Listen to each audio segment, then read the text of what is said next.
Is it okay to punch a Nazi? I mean, we did go to war against them. Yeah. So, yeah. This week's top story. If you see a Nazi, punch a Nazi. Liberals should not be raving about this. In the new segment, we like to call up a Nazi. My 90-year-old uncle, if he was alive, would have punched that son of a bitch in the face, and I would have had his back. It was a hotly debated question for months after video of white nationalist Richard Spencer getting punched in the middle of an interview on the day of Donald Trump's inauguration went viral and inspired countless remixes.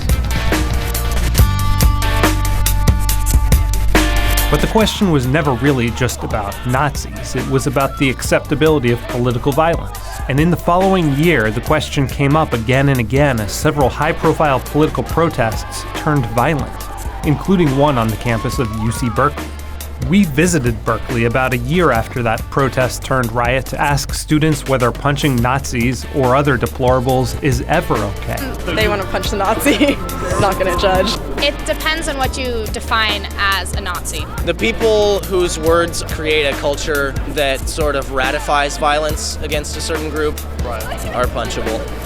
On February 1st, 2017, the nation watched the University of California, Berkeley burn as masked members of the far-left group Antifa lit fires, threw safety barriers through store windows, physically attacked people and threw rocks at the police. The protests turned riots were sparked by the arrival of right-wing provocateur Milo Yiannopoulos, invited to campus by a conservative student group. President Trump helped ignite the controversy by tweeting a threat to pull federal funding from Berkeley.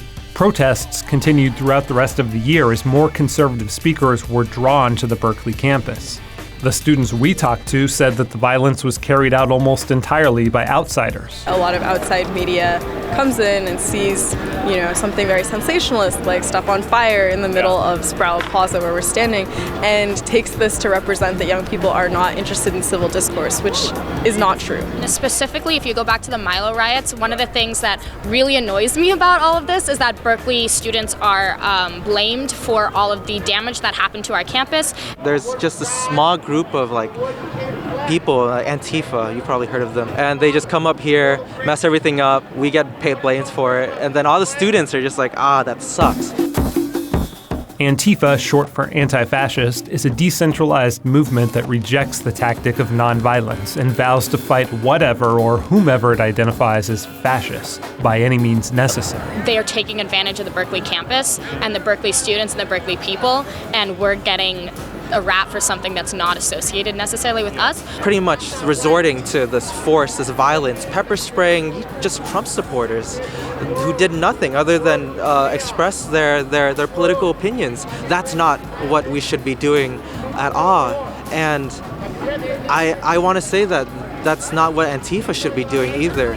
Most of the students we spoke to condemned the group and its tactics, but they were also reluctant to condemn political violence altogether. I personally wouldn't throw a stone through a window, but I would never criticize the psyche of someone who does. I think it's hard for there to be very big change without some sort of violent aspect to it, whether that's property destruction or human life, which is like the sad reality that we live in. Speech can be considered violence. Inviting people like Milo Yiannopoulos creates an unsafe environment for the people that he is speaking against. Property damage is absolutely justifiable. Dr. Martin Luther King Jr. once said that riots are the language of the voiceless. To kind of harken back to what MLK said, a way for the unheard to make their voices amplified. A riot is the language of the unheard. That famous quote has been widely misinterpreted. King wasn't condoning riots. He was saying that in response to racial oppression, it was understandable though counterproductive, and that nonviolent protest is the only path to social change. I think for the Negro to turn to violence would be both impractical and immoral. Putting aside the question of whether or not preemptive political violence is moral, is it actually effective? In Why Civil Resistance Works, political scientists Erica Chenoweth and Maria Stephan compared violent and nonviolent movements throughout history and found that the nonviolent ones were more than twice as effective at achieving their goals. Princeton researcher Omer Wasow found that the nonviolent protests of the early civil rights movement changed minds, while the left-wing riots in the late 1960s likely tipped the presidential election in favor of Richard Nixon.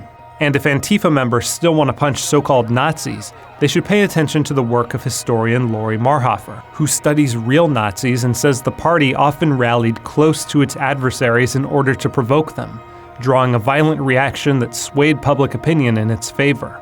Today's provocateurs are nothing like Adolf Hitler, but there's no doubt that Milo Yiannopoulos chooses to come to places like Berkeley for a reason. You hear it a lot, that you're intentionally trying to provoke the kind of response we saw last night.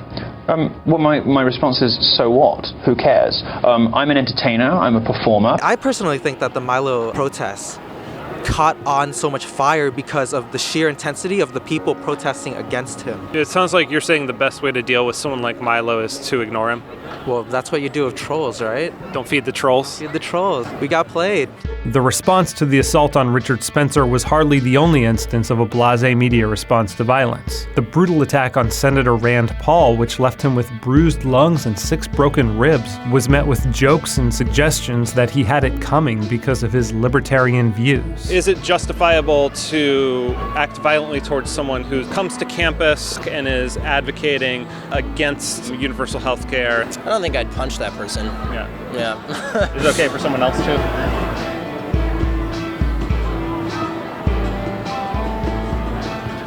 I wouldn't encourage it. If it happened, I don't know that I would feel any particular remorse. But you don't have to feel remorse for what happens to your political opponents to condemn violence against them, because punching them will most likely further their cause. The right of protest is a crucial one that deserves protection, but it's vital that anyone seeking political change seriously consider these questions. Is political violence morally justifiable? And if so, is it really worth it? If we say that it's okay to punch a Nazi, do we risk that umbrella of who is a Nazi becoming a little too large? No.